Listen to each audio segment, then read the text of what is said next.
নমস্কাৰ আজি আপোনালোকলৈ সুন্দৰ এটা ৰেচিপি মই লৈ আহিছোঁ।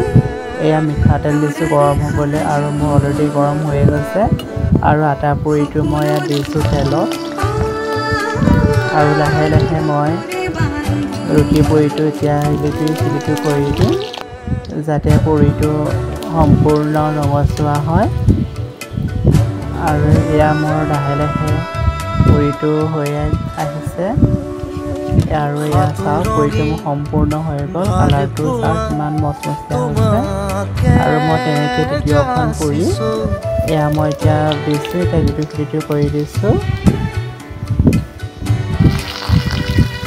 আৰু এয়া মোৰ লাহে লাহে হৈ গৈছে ৰুটি পুৰি।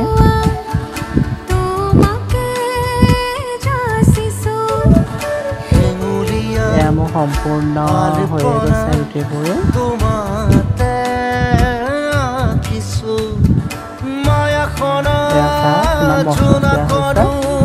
আৰু এয়া মই গৰম তেলতে শুকান জলকীয়া ফ্ৰাই কৰি লওঁ।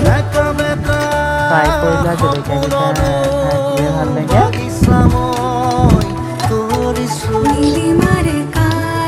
মচমচীয়াকৈ মই এতিয়া ফ্ৰাই কৰি লওঁ। ফ্ৰাই মোৰ অলৰেডি হৈ গৈছে আৰু এতিয়া মই পিঁয়াজ দিছোঁ গৰম তেলত আৰু পিঁয়াজখিনি মই ভাজি আছোঁ। এয়া মোৰ লাহে লাহে ৰঙচুৱা হৈ গৈছে আৰু এয়া মই কাটি থোৱা ভাতকেৰেলা আলু এয়া মই দি দিছোঁ আৰু এতিয়া সোৱাদ অনুসৰি নিমখো দিছোঁ আৰু মই ৰঙা জলকীয়া দি দিছোঁ। এতিয়া মিক্স কৰি মই সম্পূৰ্ণকৈ লৰাই দিছোঁ যাতে ভালদৰে সিজিবলৈ আৰু এয়া মোৰ লাহে লাহে ভাতকেৰেলা আলু ভাজি হৈ গৈছে।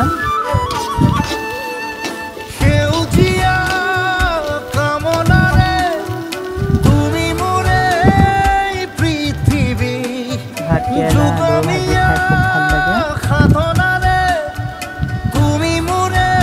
আৰু মই জুইটো অলপ ল' ফ্লেমত ৰাখিছোঁ যাতে জ্বলি নধৰে আৰু মই এনেদৰে লৰাই গৈছোঁ।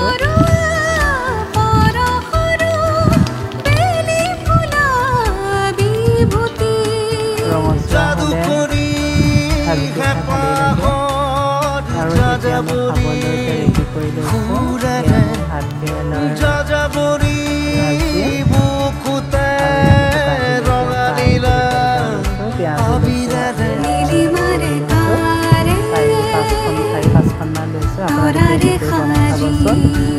बहुत सिंपल रेसिपी है भाले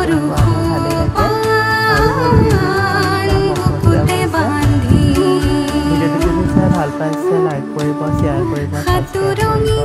এয়া হৈছে পাকিস্তানী ৰেচিপি।